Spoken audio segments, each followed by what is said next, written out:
Hello, good morning guys. Good morning. Ah, Gusto ko lang ulit i-share sa inyo kung paano ako nakagawa ng $800 in just uh, 3 days in my Robinhood account. Ah,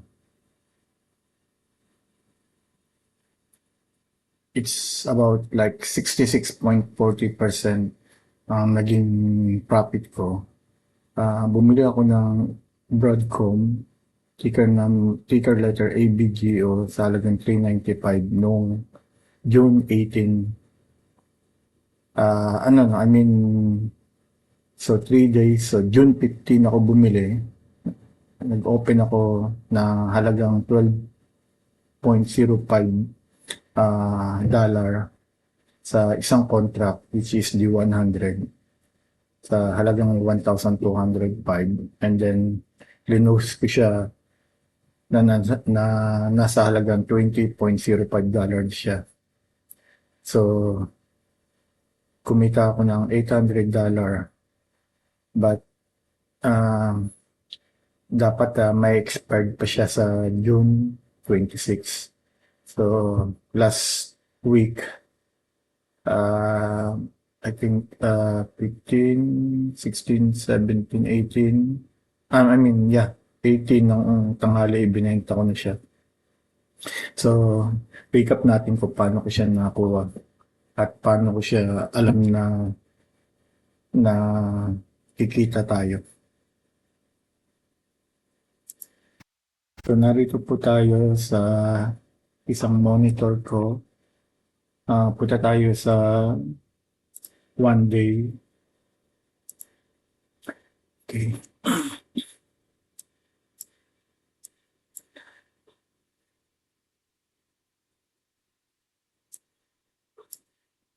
Ito. Dito tayo sa area ito nagsimula.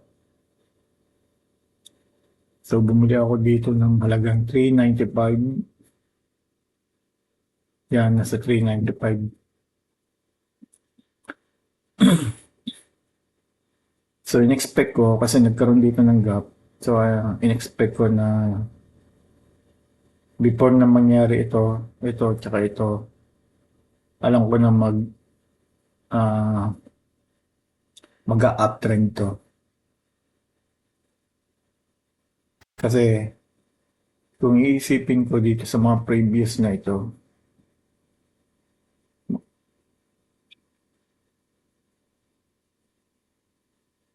dito sa parting ito, na may resistance at may mga support din dito. So,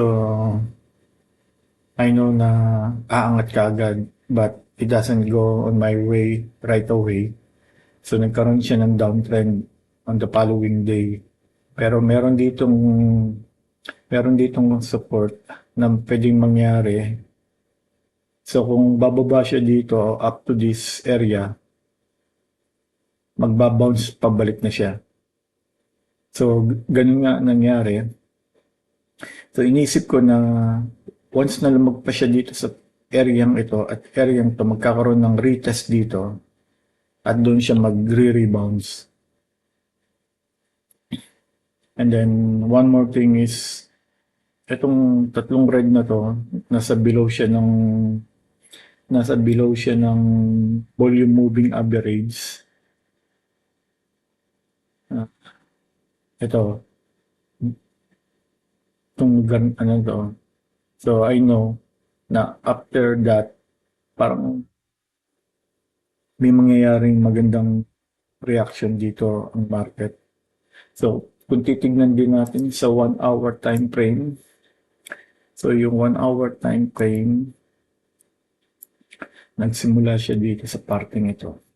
Ito, 15. And it's because it's above moving average cross. Itong AMA 9 at AMA 21. At bahagyang nasa taas siya ng VWAP. Magkakaroon talaga dito alam ko na magkakaroon ng uptrend na mangyayari itong lugar na ito. So, ito yung following day niya, yung 16. Tulad nga ng sabi ko kanina, yung 16 ay bumaba sa parting ito. So, nagkaroon ng downtrend muna. Kaya ganun nangyari dito sa lugar na ito.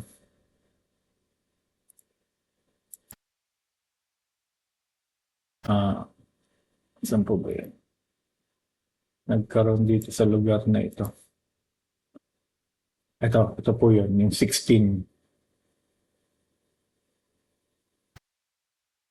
So, yun. Tulad dito, nagkaroon siya dito ng cross. Kaya nagkaroon ng reaction ng market. Tulad nito, nagkaroon ng reaction. Ito, nagkaroon din ng reaction. Nagkaroon ng malaki. Nagkaroon ng cross. Nagkaroon ng cross. So, nagkaroon ng malaking reaction to. Sa 1 hour time frame po ito. So, nung nangyari, nung dumating yung 18, dito ko na siya binenta. Kasi, naisip ko na may possibility na after that ay magkaroon na siya ng downtrend, which is ganun nga nangyari. Titignan ko rin din sa 15 minutes time frame. Ng 15 minutes time frame, ito. Dito nagsimula ko yun. So, nag-sideway, nag-downtrend, tapos nagkaroon ng gap ulit dito, nag-uptrend hanggang sa day 18, binenta ko na siya. Kaya nagkaroon po ako ng profit na 66.40%. So, ganun lang po. Ganun lang ang nangyari sa akin kung paano ko naisip na magkakaroon ako ng magandang profit dito. So, again, thank you guys. Paki-like and share na lamang po. And then, please subscribe on my channel.